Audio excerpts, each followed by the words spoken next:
on this computer. So everyone, welcome. It's such a pleasure for me to be with you. When I look at the screen, first I see Franska and Guaching fighting to come in. Ayo. So I click the bottom one first, so Franska came in first, and then I think you should give a small present. Whoever logs in first dapat, I don't know, ringgit or something. virtual. Yeah, virtual coins. So it's a pleasure for me to be with you. And I was mentioning to Franska and Guaching just now that for me, all of these classes, it's working both ways. Both ways in the sense that I'm getting benefit from teaching, because by teaching, I am learning it again. And I hope that by your being here, you are being reminded and learning something new during the session. And for this evening, we are covering on the topic of coaching conversations. For this evening, we are going into the topic of invitation to experience. And just as a reminder to you that we have covered already. Okay, sorry, I forgot. We've covered already 6 topics from the coaching conversation book. The art of coaching, conversation as a transformative magic, the magical power of questioning models for coaching power, the attitude and spirit for questioning excellence, mirroring as the basic coaching skills. And all of this refers to the conversations, because coaching is basically all about conversation with a client. So for this evening, what we are going to cover is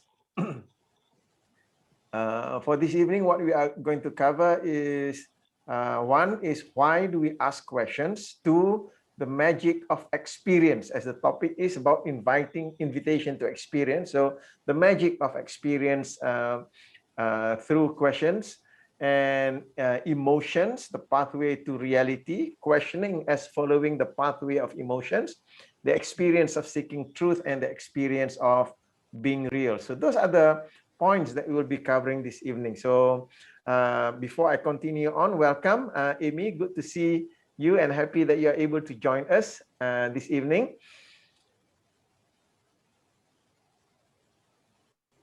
Have you got your audio yet? Hi, Amy. Thank you for putting it in the chat box. So I know that you're there. Yeah, good.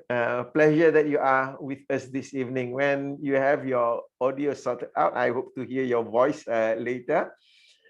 Now, we have just started the discussion for this evening.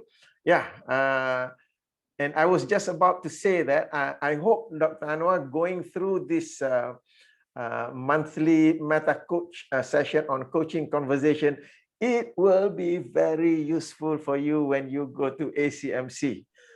When would that be, Dr. Anwar? Your audio. The Indonesian batch, they are doing it in April because they are open internally they can move around, but for us, the few of us who are from abroad, they're thinking carrying forward the fee to another course in the future, maybe in Bali or Hong Kong or China or whatever. They will just transfer. Okay. Because Michael, apparently he had his first jab, but he's not sure whether he can actually allow to travel yet from US to Indonesia. Yeah. Maybe not yet. Michael got the AstraZeneca jab. However, Geraldine got the J&J jab. So J&J jab is only one time. AstraZeneca has got to do twice. Okay, so but in any case, even though you're not going for ACMC this year, and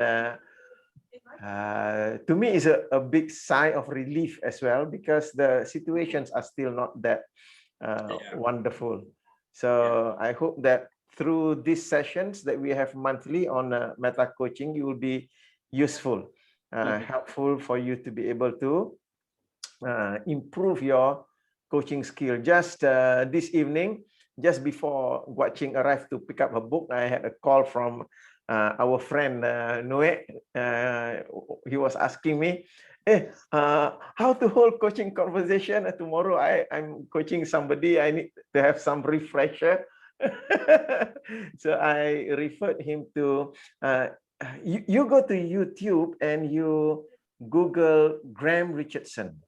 That's and he has uploaded that video is a very good example of a master coach conducting training.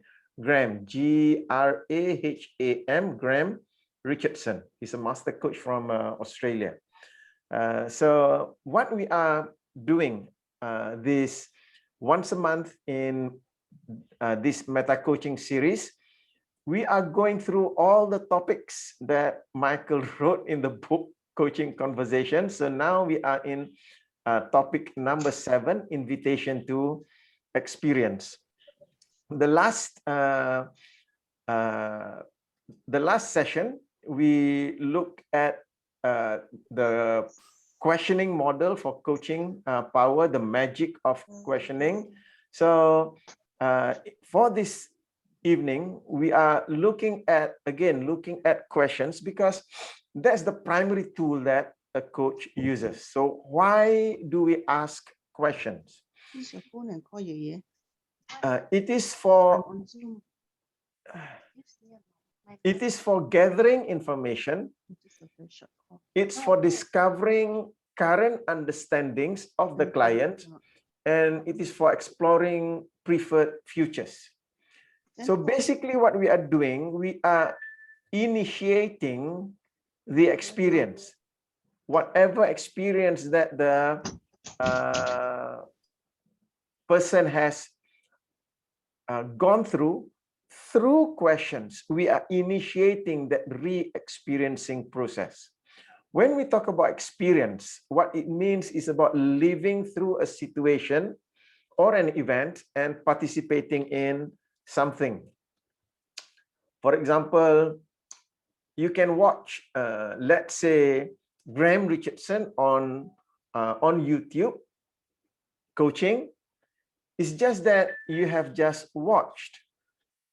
You have not really experienced it. So until you are in that scenario, in that situation, either being coached or coaching someone, only then you have that experience. So basically, experience is living through a situation. And when we live through a situation, it enables us to feel alive, to be touched, to think, to reflect, to know something from the inside, not just observing. We know about that experience, and that knowing makes that something ours. So we coach by questioning for the purpose of inviting the people into the experience of life and emotion. Because when we ask questions, they go back to that particular part of that question, and they are reliving that experience. So basically, when we ask questions, we are inviting them to experience that particular event again. Now, why do we want to get people to re-experience something? It's because the occupational hazard of learning, we learn about something and we fill our head with lots of good and useful ideas without developing the experiential knowledge that can transfer from the brain to the body, from the mind to muscle. So this is the classic knowing, doing gap. In what areas in your life are you experiencing this knowing, doing gap? Meaning to say, you know, but you are not doing.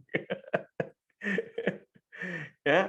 So when we know and we don't do, it undermines our skill, our performance, our success. And most importantly, is it undermines our engagement. in life itself. So that's why people who have that knowing about something and they are not doing it, they are not passionate about it. They don't have that passion, they don't have that drive, that energy. So only when we take what we know and apply it in our life, that's when the passion, the energy comes. So we engage the client's minds and emotions so that the new knowing and learning do not just fill their heads, but also touch and activate their bodies and emotions. When we ask questions, they go back to those experiences, then those experiences just activates their bodies and emotions. So this makes the learning neurosemantics. Yeah. The semantics getting into the neurology. So that's when the learning becomes neurosemantic in nature. So it commissions our neurology to feel the ideas that rattle on in our heads. We have so many ideas. Unless and until we go into those ideas and feel them, they are just something that are happening up there. So by questioning, what we are doing is we are eliciting information from the client. However, the information itself is secondary to the experience of that particular experience. So to get them to feel in their body about the particular event. So that's why we ask questions. So any questions from you or comments?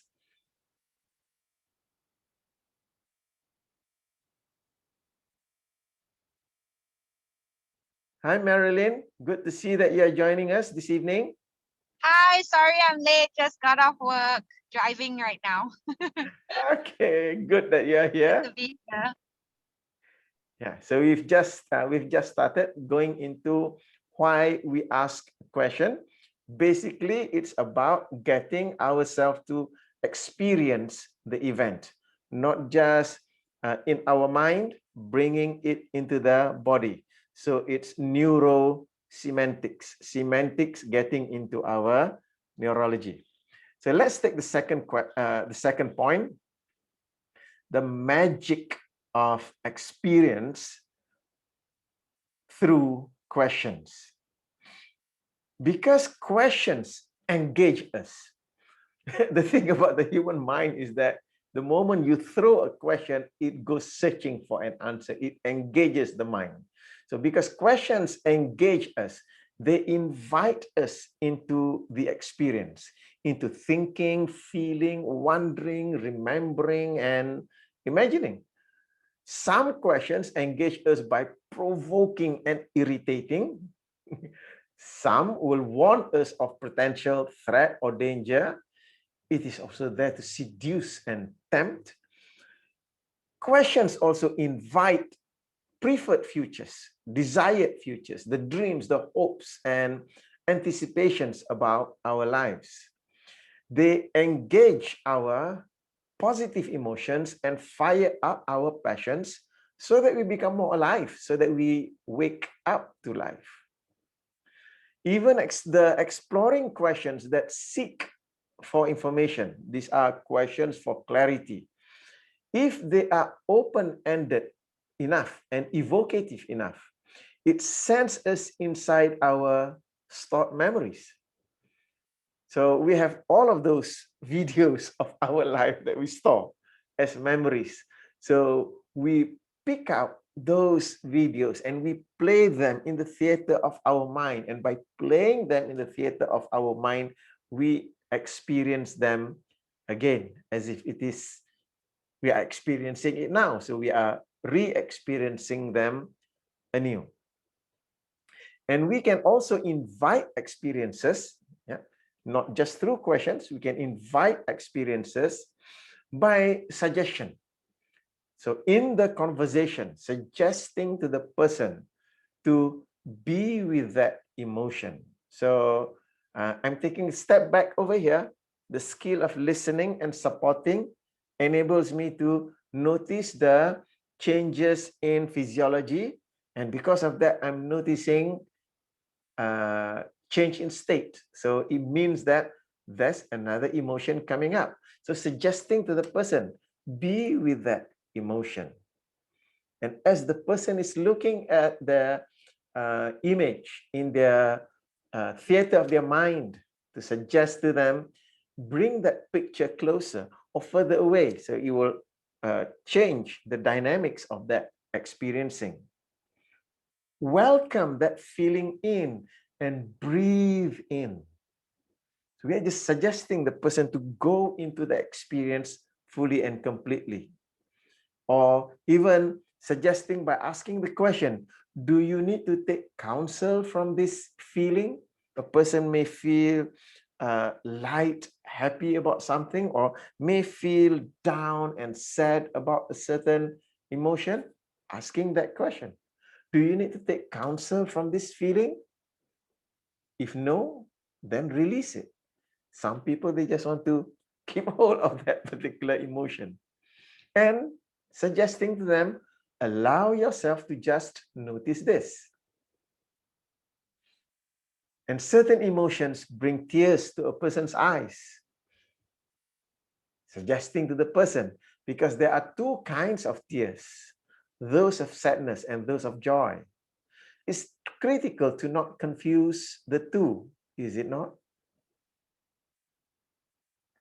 Or suggesting about a future, a bright future, just close your eyes and let your future glow and feel inviting. So basically what we are doing is we are getting the person to experience instead of just thoughts running in their head, to get it into their body. And this is especially useful for people who are more auditory digital. When they remember things, they have the words, the language that they have describing about what they experience. So invite them to feel them in the body, so that they re-experience it neurosemantically. Okay, so that's what the magic of experience that we bring to the client through questions. So I'm going to pause there. Any questions or comments?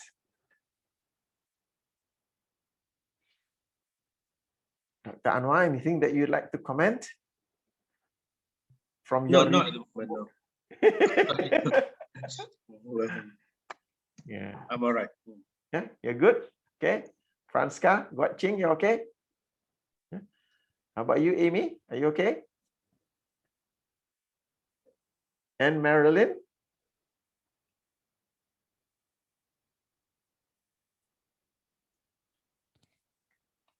Right. Mazuki, Yes. when you say that a digital audio person, they are you saying that the digital audio person, they are sensitive towards the words? So when they listen those words, they will make them go into the experience deeply. What I was referring to is that sometimes people who are so used to the auditory digital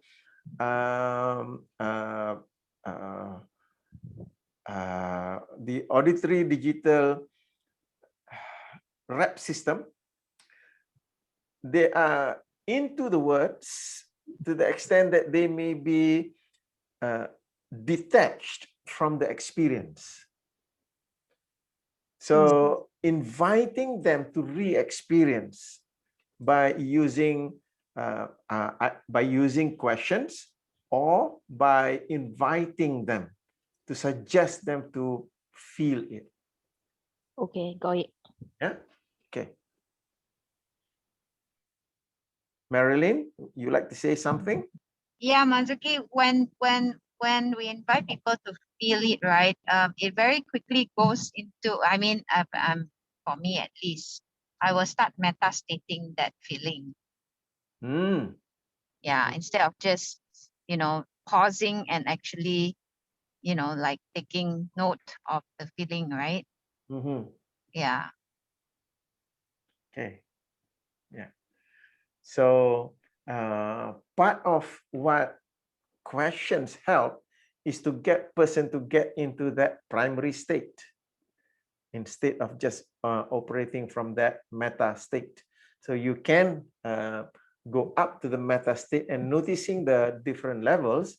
At the same time, if the experience is an experience that is creating an unresourceful meta state, so bringing the person back to the primary event will allow us to make new maps about it. Like lose your mind, come to your senses, kind of. Absolutely.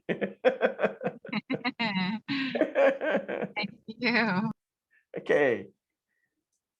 So let's move to the next point, which is on the emotions, which are the pathway to reality. In inviting clients into experiential life and passion, we ask questions not only about what they think, value, identify with, or expect. These are meta questions. But we also ask a different set of questions. We ask questions that engage and ground our clients in their present state. So absolutely the point that we were discussing just now, Marilyn. We do this by asking questions about how they feel in their body and emotions. We experience this phenomenon of emotion whenever there is sufficient difference between our map and the territory, between our mental construct and our experiencing of the territory. The map is our framing and interpreting of what we think is out there. So it's how we represent the territory, how we understand it, how we value it, how we frame it. The experience of the territory, the experience is in the body of the territory. So this experience in the body is the interface in our body of how the world out there impinges on our senses. So notice that there's the territory out there, and there's the map in here. So the experience in the body is the interface between the map and the territory. Okay. So when the territory is the same as the map, no emotion. When the territory is better than the map, we have high emotion. And when the territory is less than the map, we go into low emotion. And I like the analogy that Michael gives about the map and territory distinction about emotions, because in our daily usage of the word emotion, we talk about negative emotion, positive emotion, good emotion, bad emotion. Michael gave the car analogy whereby the emotions which we tend to label as positive emotions, that's like the accelerator pedal. Positive emotions want us to go. So it's like the accelerator pedal. Now, negative emotions is just like the brake. When we experience negative emotion, we tend to take a step back. We do not want to move forward. Something is telling us, our feel in the body, this interface is telling us that it is not wise to move forward. So we feel those emotions. It's just like the brakes. And this analogy is very useful because what it's telling us is that we need both. I mean, try driving a car without the brakes or with no accelerator. You can't get anywhere. You need both. And we also need to remember that in order to move from one place to another, we need to press the accelerator. So we need that positively charged emotion to drive us forward when there are dangers. So that negative emotion is telling us, hey, there's danger ahead. So we press the brakes. When the danger has passed, do you keep pressing the brake? We drive the car, you see traffic light turn red, oh, danger. So you brake. Then the traffic light turn green, you still press brake. And yet, that's what many people do in their lives with respect to their emotion. They go through a certain trauma in life, fail the exams or something like that. So they feel, oh, so they hit the brakes. And they've been on the brake for the last 20 years. So that's why we keep on saying, whatever emotion that you experience is for the moment. It's not for all time. So when you experience that negative emotion, it's telling you, break, stop. Now that you've handled what caused the emotion, let go. And then press the accelerator pedal. Bring in the positive emotions to move forward. So what positive emotion that will bring you forward is your goal, your objective, what do you want to achieve. So you bring your goal in front of you, that will give you that positive emotion to move forward. So emotions are just signals about the difference between our map and our experience of the territory. Now, this is next thing, very important. Emotions are neither right nor wrong. They are neither moral or immoral. So there is no need to fear or dread, to hate or dislike, to judge or condemn emotion. Instead, there is every reason to accept and appreciate them, to stand in awe of them, and to fully explore and enjoy them. And this is where a lot of people, they get themselves into trouble because they think that positive emotion is the sign from the universe that everything is okay, that it is time for them to go forward. So when they experience pain or sadness in their life, it's another sign from the universe that there's something wrong, that they can't move forward. Emotions are just emotions. They are just signals telling us about what's ahead. And both what we call positive emotion and negative emotions are important and useful. So we need to take the learning from those emotions. Okay, so I'd just like to mention that because emotions are just signals between the difference between our map and our experience of the territory, they are neither right or wrong, good or bad. And that's why we have every reason to accept, appreciate them, to stand in awe of them, and to fully explore and enjoy them. Okay, so I'll pause there. Any questions or comments?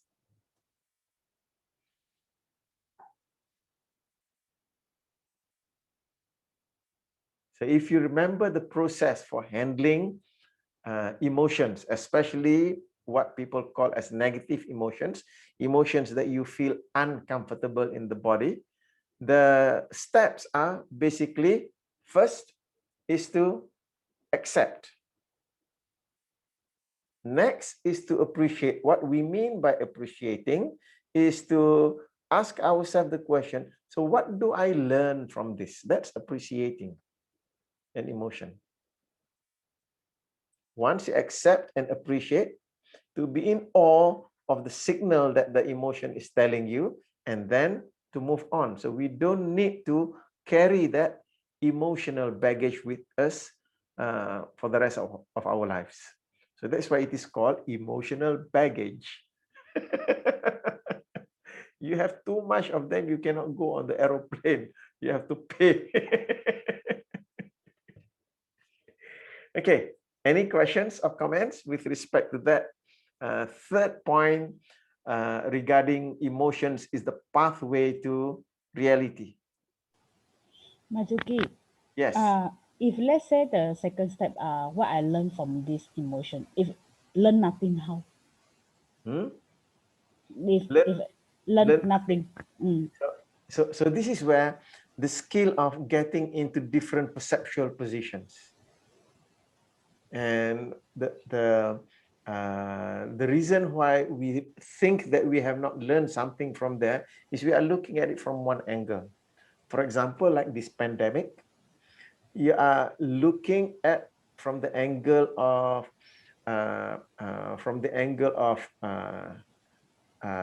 death, from the angle of loss of job. You are just looking from that particular angle. So you ask yourself, so why do we have to suffer this? Yeah. And people complain in their lives about why they have to go through hard times, why they have to go through hardship. And the reason why they keep asking this question, because they are looking at it only from one perceptual position. So that is when to be able to have that discipline of, okay, stepping back. So that's third position. Moving up to the fourth position, and maybe looking at the thing from different dimension. Okay. Yeah. So that's how we will be able to get different answers. Got it. Thank you. Yeah. Azuki, you Yes, raise a yes. very good point. Accept and appreciate what do I learn from this. Then you put aside all the emotion, you don't carry forward. Yeah, that's a very good point. And when you accept and appreciate, the energy of the emotion just dissipates. So this is where we are not trying to control the emotion. People who have no idea about handling this in the way of accepting and appreciating, the energy of the emotion is there. They try to bottle things up. So that's why the emotions don't go away. Yes, you're right. And the word that Michael used with respect to this point is that emotions are the pathway to reality, because the reality is out there. We have a map. How do we know how accurate our map is with respect to reality? It is the interface. When we interface our map with reality, we experience it in the body. So that's how we connect with reality. Otherwise, we are all in our imagination up there. We are in our fantasy land, la la land, and not connected to reality at all. And that's what happened to people who are afraid of their emotions. Because they're afraid of their emotions, they disconnect from reality. So they live in la la land. They live in a delusion. So they are not connected to reality. So emotion is our interface, our connection with reality. So that's why we need to have a healthy relationship. And how we have that healthy relationship is whatever emotion that we experience, let's say even positive emotion, to be able to accept, oh, I feel good about this. And what do I learn from this? The appreciating part. What do I learn from this is this is something that I like. I experience this and I feel like this. This is something that I like and I want to keep this. This is one of my values. I'm experiencing my values. And that part of accepting is not just mental acceptance. And this is this is also a mistake that a lot of people make. I accept. And when they say I accept, they go, I accept. Accepting here refers to it's an emotion, and to feel that. When you say accept, you feel that. So when you say that, oh, the room is hot, feel that heat. Oh, the room is cold. To accept that the room is cold, just feel that. And guess what? When you feel that, whatever irritant, I mean, have you been in a place where you feel uncomfortable because it is hot? Or in a place where you feel so uncomfortable because it is cold? The thing about it is this: when you accept in the sense of not just mental acceptance, your body accepts it. When the body accepts, it refers to the body feels it. When your body feels it, it's not uncomfortable, it's not irritating anymore. I've played around with that. With heat and cold, I've played around with it. Nowadays, during the lockdown, we cannot go to Semayang Jumaat lah, tomorrow Jumaat. But typically when we go to Semayang Jumaat, nowadays a lot of mosques, they have aircon. But last time, mosques don't have aircon. You go there, you are sweating because it's hot. And I've had the experience many times. When I go there, I just sit, I notice it's hot, and I just sit and just feel the heat. And it takes no more than 2 minutes. I notice the sweat dry off. It's not uncomfortable anymore. So when you experience, when we talk about experience, to just feel that in your body. That's acceptance. So same thing if it is a sadness, great sadness, when somebody who you love very much, you value very much in your life, and that person pass away. You feel so sad, as if it is the pain in the chest or something like that. So acceptance is about to just one is mentally accept that this person is gone, at the same time to feel that feeling of that pain in the chest, however it is, to feel that.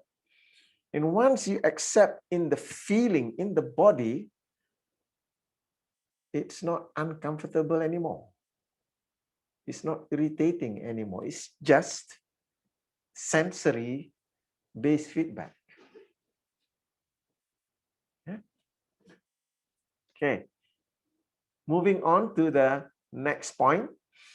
Questions as following the pathway of emotions. So as a coach, how do you feel about exploring the emotions of the client? How easily, naturally, and gracefully can you ask the most basic feeling questions? What do you feel about that? What are you now feeling about an exploration conversation about emotions? What does this remind you of? Have you ever felt this way before? What does it mean to you that you are feeling this? So asking those questions to explore the emotions in a client. Through asking questions about body sensations, the kinesthetic feels. When we talk about the kinesthetic feeling, the sensation of temperature, the sensation of weight, the sensation of pressure, the sensation of touch. Once we ask the kinesthetic sensations in the body, we are able to enter into a matrix that that person has about the experience. And following them is like following the white rabbit in Alice in Wonderland, down the rabbit hole. You don't know where it's going to go. It's just that when you are there from the state of caring and curiosity about understanding, just follow. So this is what we mean by following the pathway of emotion. Not having any idea of where it's going to go, but just follow where it's going. Asking questions like, what is it like to feel that emotion in your body? Where do you feel it? And what is that like? What intention drives that emotion? What would you like to do about that emotion? What would you like to do with that emotion?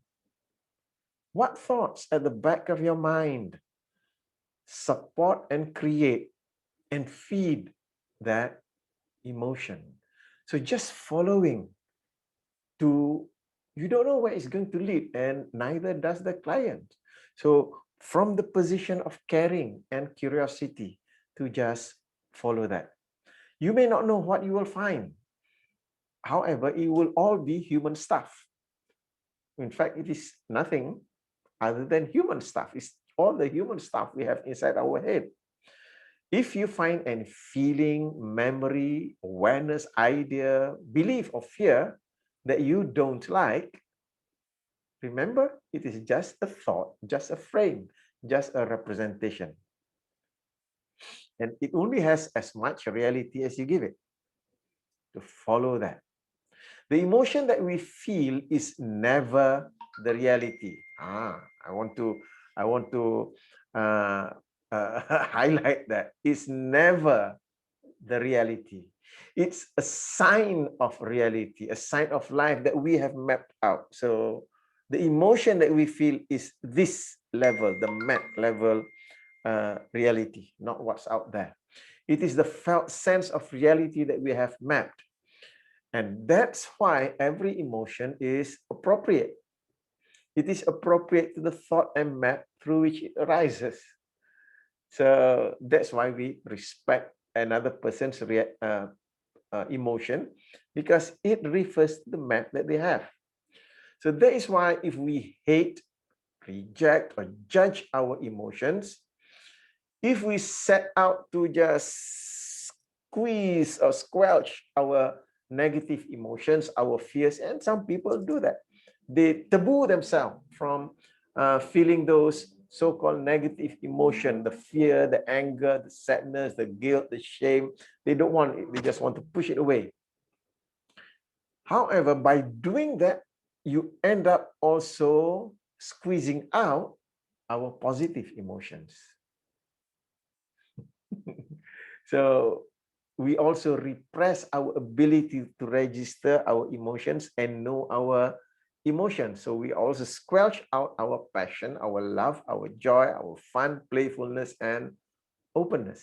So that's why you may notice that people who've gone through a certain trauma in their life, traumatic event in their life, emotional trauma in their life, and they chose the path of suppressing those emotions, what happens is that they will also not experience the highs, because the body now has been trained to suppress emotion, and it makes no distinction whether it is so-called good emotion or bad emotion, because the evaluation is at the meta level. Good or bad emotion, the evaluation is made at the meta level. Now, the feel in the body is at the primary level. So when you train your body to ignore, to suppress those sensations, you are not only suppressing the negative emotion, you are also suppressing the positive emotion. So that's why people who have not learned to get over trauma in an emotionally healthy way, they also fail to experience the highs, the joys. So they go through life emotionless, like a robot. Emotion is the source of human power, passion, vision, and creativity.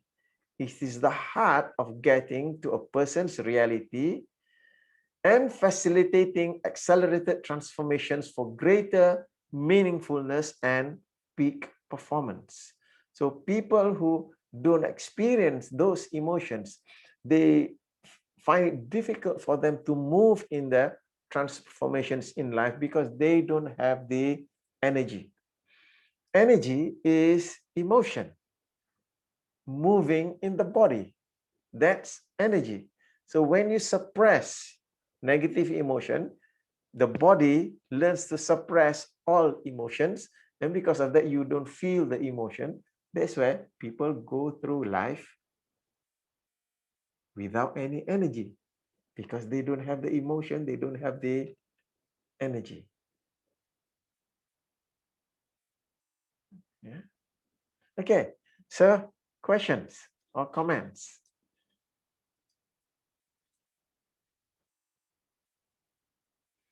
Marilyn, any comments from you?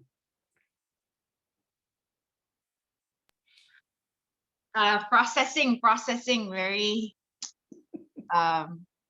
no comments at the moment. Thank you. Yeah. Got Ching, Dr. Anwar, anything from you?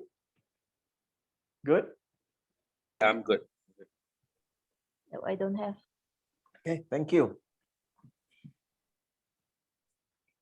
So the next point is the experience of seeking truth. In the context of invitation to experience, it is about the experience of seeking truth. All coaching conversations are searches for truth, not the truth. The truth for a given situation. Only you know what you think and feel about something. Only you know about what an experience feels like to you.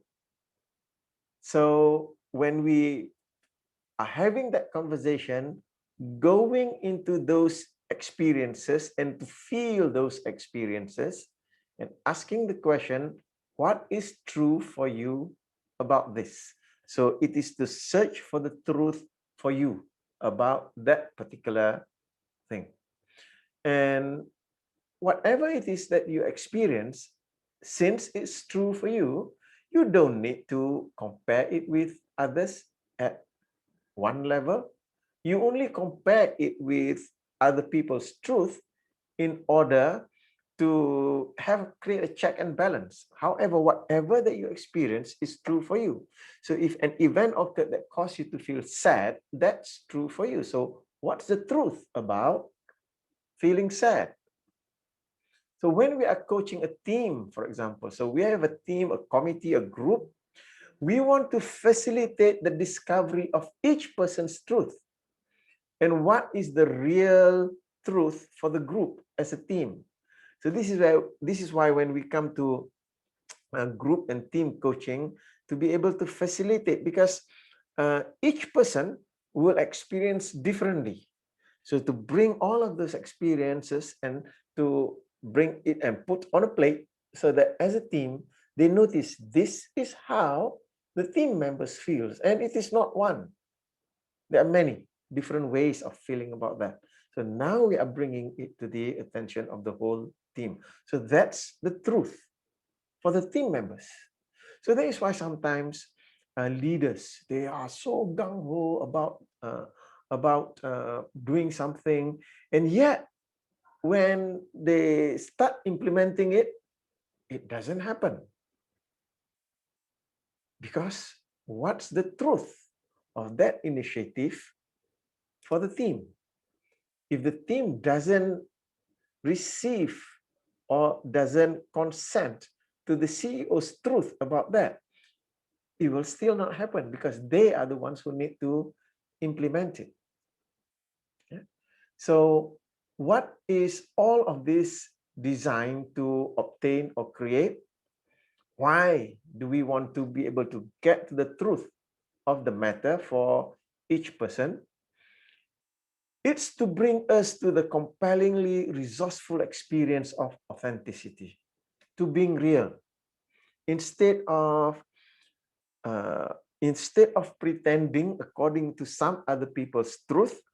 For example, you have a meeting about a particular initiative.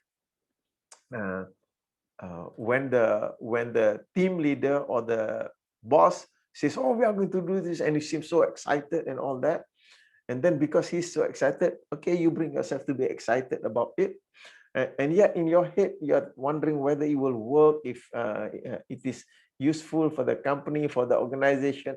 So your truth is that it doesn't work, and yet you try to psych yourself up according to the CEO to get, and the truths for you and for the organization are not there, are not real, are not authentic. So you are not speaking the truth, and because of that, you may be the one who's holding everyone back. So whenever I conduct programs on team building, I use the term the kiss of death of teams. I say that in teams there are, Dr. Anwar and I, we were talking about team building program yesterday. In teams, there are two kisses of death. One is the team member who doesn't say anything. They have an idea, they have an opinion. So that's their truth. But they don't say anything because, never mind lah. People say already, I just follow lah. So the truth from this team member doesn't come out. It could be a kiss of death in the event that this person's idea is the critical one that can make or break that particular initiative. That's the silent kiss of death. The truth doesn't come out. The loud kiss of death is the team leader who keeps talking and talking and talking, doesn't give chance for other people to talk. Because the team leader is talking, other people say, never mind lah, no use talking. And the truths from the team also doesn't come out. So those two will kill the team. So that's why we call it the kiss of death. Yeah. So we need to experience the seeking of truth. This kind of truth seeking governs science and technology, and we translate it to ourselves. It's about facing ourselves and facing each other openly, honestly, and forthrightly. So this is the foundation and basis for having a fierce conversation. So, comments and questions.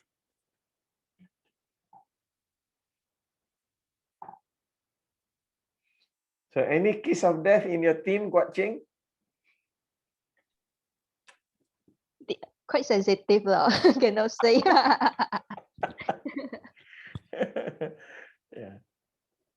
So that's why sometimes I'm the kind of guy that I prefer to listen and not talk too much in meetings. However, once I understand the fact that if I don't talk, if I don't give my opinion, that can be a kiss of death to the team. So that's why I would force myself at times to just give my point of view.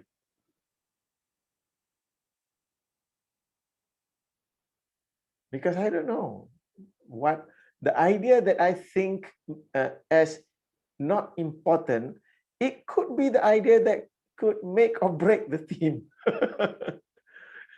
So even when when everybody says whatever that they need to say, and I don't have I don't think that, oh, my idea is so great, but I'll say it anyway. So what is your truth? Okay. So final point is the experience of being real. What it is about. To search for what's real necessitates that we become real. And that means being real about our pretensions, our fears, our masks, and inauthenticities. What does it mean to be real to you? to be an authentic human being. The words we have about being authentic speak about being open, receptive, response, honest, sincere, and forthright. Being real arises when we know that we are a fallible human being. We make mistakes and are willing to accept responsibility for being oneself and for living one's own life according to our own values and vision. And to bring that to the table, to be real, we have to be willing to risk living our lives within our own skin, regardless of whether it pleases others. It's willing to be accountable, first and foremost, to ourselves. And knowing that emotions are not signs to tell us something is right or wrong. Being real is not about just acting according to our emotion. And some people, they confuse that. They say that I'm just being real, so I just do according to what I feel. So they take the emotion as an instruction of how to behave. So that's that part about knowing that emotion is an indicator of the difference between my map and reality, and to be able to take the right information from a particular event and going into our values and beliefs and speaking from there. So that's what being authentic and being real is all about. It is not about being controlled by our emotions, and many people, they fall into that trap. They fall into the trap of identifying with their emotions. So being real here has nothing to do with that. It is about your behaviors, your speech and behaviors being fully congruent with your beliefs and values. That's about being real. Okay. Any questions? The experience of being real.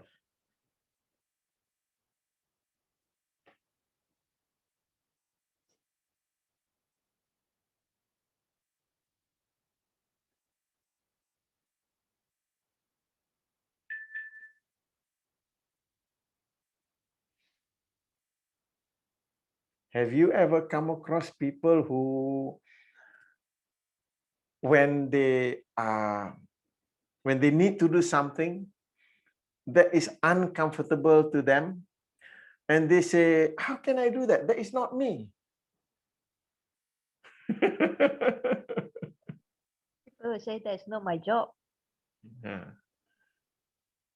Yeah, that's not my job. It's not me. So they are using their so-called personalities to determine what needs to be done and what's right. So it's not about that. Just know that our personalities, our own creations. So at the core of it are the values and beliefs. And sometimes people even confuse the identities with the meta programs. They allow the meta programs to define the identities. Things like, oh no, I'm an introvert. I cannot do that. I cannot work in sales.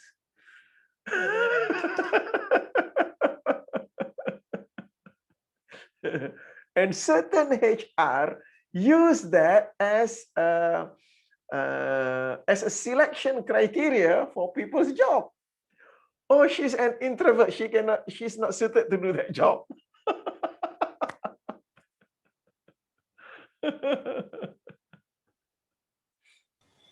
Majuki, I feel it's quite makes sense that the HR select, like let's say the introvert cannot do the sales job because they don't know they actually can change. The HR don't know and the person also don't know. So if the HR hire this person, they also have a hard time. So they will have a hard time because they are driven by beliefs that are unresourceful. Yeah. And I'm really sad that a lot of people are stuck in that trap, being defined by even their meta programs. It's like they ask you to do the psychology test. Then after that, based on that, they have a fixed minded. Okay, you just can do this kind of job. You are not suitable to do other kind of job. The HR or your boss is the one who restricted your career path or the things that you can explore. Yeah. And they don't take into account of the fact that you, since yes, you may not be suited for this job now because you don't have the competency. However, you have the capacity to learn and improve your competencies in many areas, and they don't take that into account. Yes. They will, because a lot of times they are based on the psychology test that they think that, okay, based on the data that we collected, the analysis that we got it, you are not suitable. We don't want to waste our time to train you or whatever it is. Yeah. And that is really sad. And the more saddening part is what? Not just they making the evaluation. You believe them. That's the most.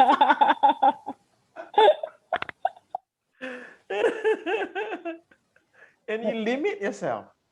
Majuki, today my friend told me about one thing. They say can do some testing based on your fingerprint to determine you are certain type of pupil, something like that. I'm not so sure about it. Then my friend said he is going to bring her daughter, like 4 years old, to do the test to find out what is the problem according to the test using like the fingerprint. This is the first time I heard about this thing. So I did it, French guy. I did it. You did it, You know what is that? Yeah, Then they what? tell you like what you are predisposed to, like sort of like what, like the auditory, all this also is in there. Whether you're a kinesthetic auditory person, there's quite a few things, you know, whether you are they tell you, I don't know from the fingerprint, apparently they can tell these kind of things, what type of person you are or will be good at doing. Oh. Yeah. So I, at the first time when I heard about this, then I will feel like if you listen to this, you will have limited belief. Yes. Correct. Absolutely. And yet a lot of people believe this. Yeah. I look at myself and I see my, for me at least, for others, they cannot see me, so they may not have that. But from the perspective of a 60-year-old, and not 60, 61 already. In my life, I notice the changes that I went through. And those changes is clear evidence to me that I at 60 is not I at 20. The competencies, the potentials have changed through that. Even preferences have changed. And I give the example of preference for fragrance. You know, now I cannot tahan the fragrance that I wore at 30. At 30 years old, I have certain fragrance I wear. Nowadays, if somebody wear that, I went, and what struck me is that something that I preferred at a time in my life, now I cannot stand it anymore. So what more about that process of change? So humans have that infinite potential, and as I said, my greatest sadness is when people throw these unresourceful beliefs that since you are blood type like this, therefore you are going to be like this, your behavior is going to be like this. The greatest tragedy is the person hearing it, believing that, and they go through life limited to those beliefs, because beliefs work as a self-fulfilling prophecy.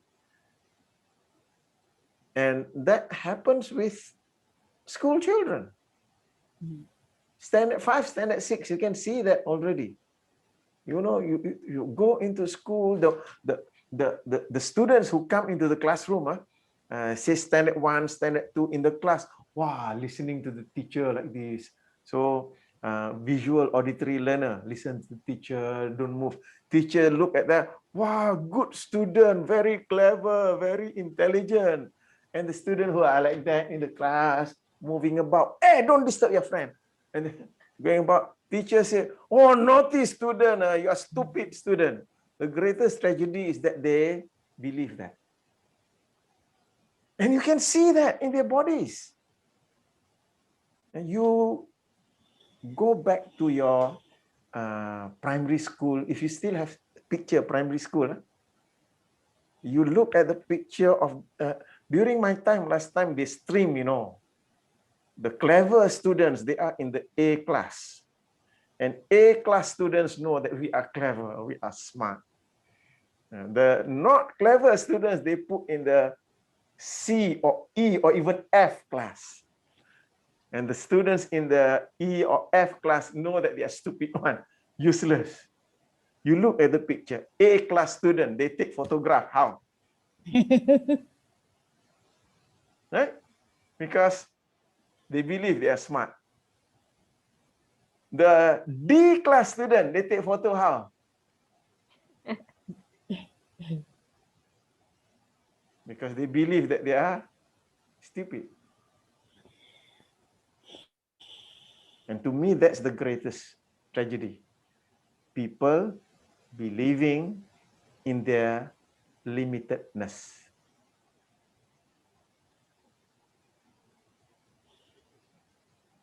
And through NLP, we talk about, we don't talk about personalities, we don't talk about characters, we talk about meta programs. Even meta programs, we know you can change.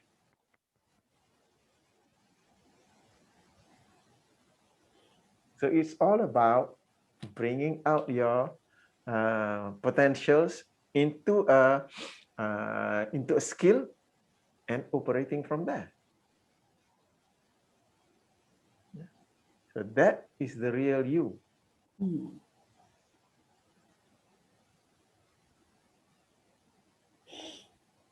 The meta program is the contextual, right? So even that's why even myself, I also don't understand myself. Yeah.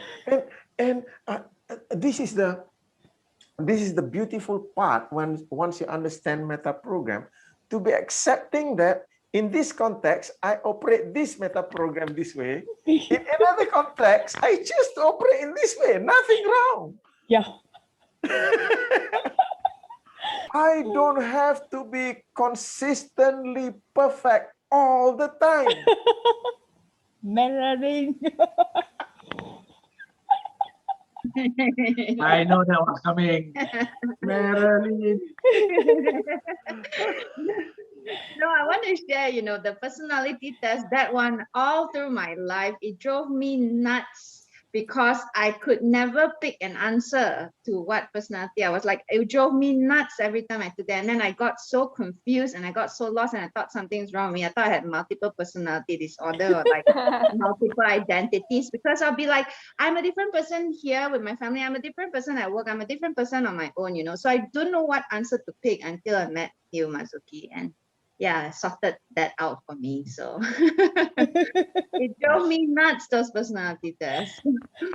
That's what really saddened me, Marilyn. That part when you mentioned there's something wrong with me. That really saddens me. You know, because you try to match yourself according to people's thoughts, and then you don't really fit into there. Something's wrong with me. And a lot of people, when they have that thought about themselves, that's when they start to get into that dragon state to attack themselves.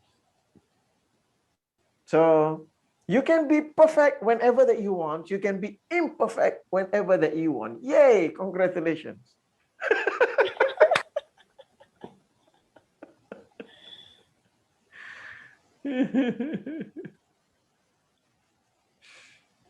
Okay. Right. So maybe I'll just summarize what we have covered this evening. First is because coaching offers experiential learning and transformation. An executive coach knows how to elicit and induce experiential states that will enrich the client's life. Experiential coaching involves emotions. The mere fact that a coach works with human emotion, even strong and negative emotions, does not make it a therapy. It is emotion that makes us feel alive and vital and passionate. So we coach for greater emotional intelligence and management, not therapy. Emotions are important signals that gauge the difference between our maps of the world and our experience of the world. This elevates them from being above moral issues or indicators of what we should do to being signals of information. So it is not about telling us what's right or what's wrong.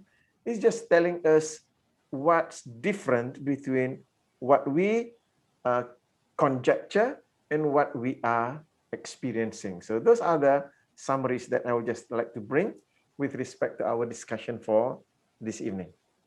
So any final questions that you may have?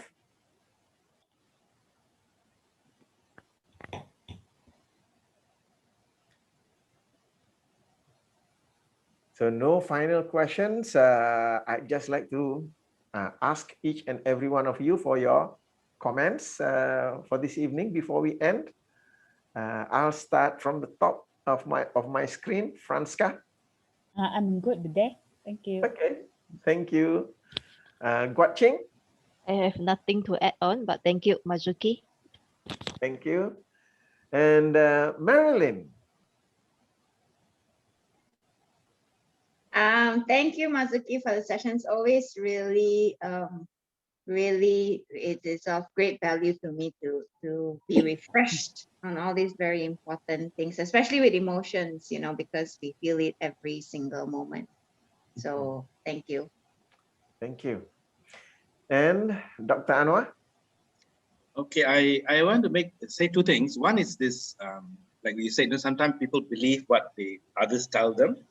Sometimes you come across these people who literally grew up in the streets, like children grew up in the streets like Calcutta and Mexico, Brazil, and so on. And eventually when they grow up, they actually do very well, become greatest surgeon and scientists and so on. Yet the background, look at it, they're literally grew out the street, you know, like homeless and so on. Right? And there are people who are really well off, who can literally get anything, they access to anything like best universities, and they don't do very well, you know. So yeah, sometimes people believe, or and then they end up, not achieving what they could have achieved. Yeah, that's one. The other one is this personality test that what she was talking about. Some time ago, I did one, DISC, the personality test called DISC, DISC. So this, I was asked to go to this training program. So the trainer did the DIC assessment. So I scored as D. D is dominant. Then she said, "Oh, you cannot be dominant. Dominant people, when you walk into the room, they know already. You're not dominant." All right. So then I said, "Okay, I'll do it again." So I did it again. I scored got D again. I said, "No, you cannot be D." But she doesn't know how dominant I can be. When the situation needs to be dominant and commanding, I will take a charge. I don't have to like scream and shouting to take charge, but I don't have to. What is your problem? Not the test problem. That's why I tell her, it's either it must be your assessment tool is wrong, giving me wrong. If I'm not dominant, then your assessment tool is not working. Oh, that's really ironic. Yeah. You took the assessment that she gave you, and she doesn't believe that. Yeah, she said I'm not dominant. It's funny. Absolutely. Yeah, I think as we mature and grow up, I mean, we know where to be dominant, where to assert ourselves, where to be, controlling and so on. Otherwise we walk into the room. Why do you have to be dominant and controlling? Unless I'm in charge. I'm the trainer in the plant, I will take control. I have to take control. It's funny. That's funny. If I want to be cheeky, if I were you, if I want to be cheeky, then if you say that I'm not dominant, then your tool is wrong. Yeah. As I told her, something either me, I'm wrong, your tool is wrong, your assessment is wrong. Okay, thank you, everyone. So as an announcement, our meta coaching session for next month, the topic is on the conversation dance. That's the topic for next month. Next week, we are shifting to parenting. So the topic for next week, I noticed that Franska joined already. I've not sent out the email yet. The topic for next week is the team's method of calmer and easier parenting. So I'd like to welcome you to join. I noticed, Marilyn, you signed up already as well. So thank you very much for signing up. So looking forward to seeing you next week. So it's all about parenting next week. So with that, thank you everyone for being here this evening. I really appreciate your effort, your time, your energy to being here. It gives me great pleasure to be with you. Look forward to seeing you again. So good night and God bless to all of you. Assalamualaikum warahmatullahi wabarakatuh. Good night. Thank you. Good Thank night. you. Thank you very much. See you, Franska. Okay. Franska, I'll see you next Monday. Yeah, see you on Monday. Okay. Thank you. Thank you.